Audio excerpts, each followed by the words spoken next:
Hello everybody, this is Epis, and today I'm recommending 5 horror movies for you from the same horror movie maker called John Carpenter the Great. The good known, great horror movie maker that made perfect horror movies, almost perfect just like The Thing. So, I'm gonna rank 5 horror movies of his today, and just give my opinion on it. If you like classic horror, like retro stuff, retro vibe, that has some imperfections, you can take a look and listen to my opinion. So, the first one is The Thing, of course, The Thing. The legendary horror movie that is considered one of the scariest movies of all time.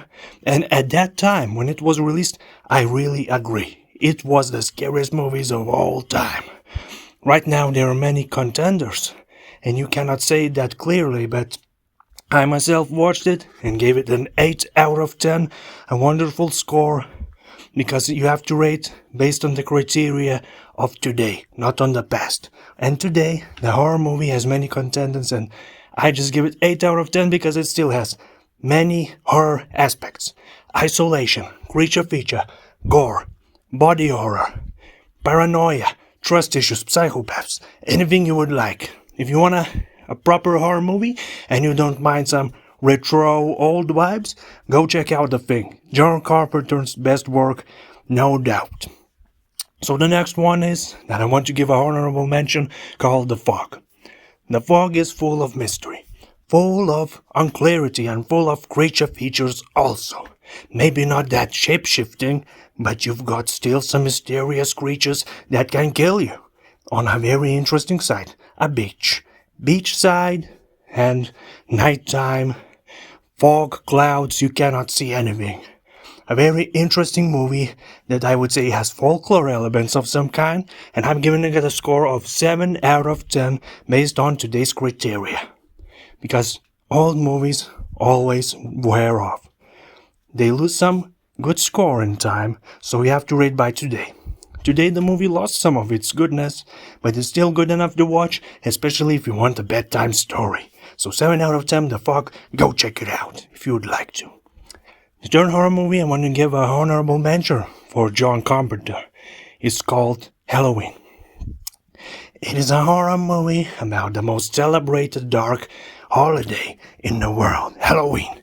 And if you love some home invasion stuff, you want to feel stalked, watched, maybe tracked, you can check this one out, because this one plays on your home invasion nerves. Somebody that might be staring through a window into you, trying to break into your house. This horror movie plays on that. The fear of being confronted in a safe haven that you think is protected by an inner outsider and getting killed horribly. So this horror movie is nothing too crazy, but still a solid horror movie to watch, so I'm giving it a 6 out of 10.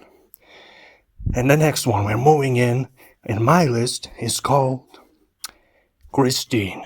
This one plays on the idea that an item can have a soul and kill you also. Christine plays on the idea that your favorite car, your favorite lady machine, if you're a man, can turn into life and kill somebody, and maybe even you. Like, if you are afraid of dolls, you can be afraid of cars also. It is the same thing. A dead item turning into life and doing something crazy. I'm giving this movie a 5 out of 10 because even though the concept is great, it has more other elements, foreign elements other than horror. It's more of a drama action type thing with a dark theme. It has horror, but the horror is just an aura. Nothing more. But nonetheless, the actors are great and it's a great movie to watch. Recommend it. 100%. 5 out of 10. Let's go. The last one I leave is In the Mouth of Madness. This horror movie is worked on very well, but the problem with it for me is that I cannot track the story thoroughly. It just spins around. It's what you call an artsy movie. That it's an artsy movie is that you don't understand what's going on. And this is especially what is going on in The Mouth of Madness.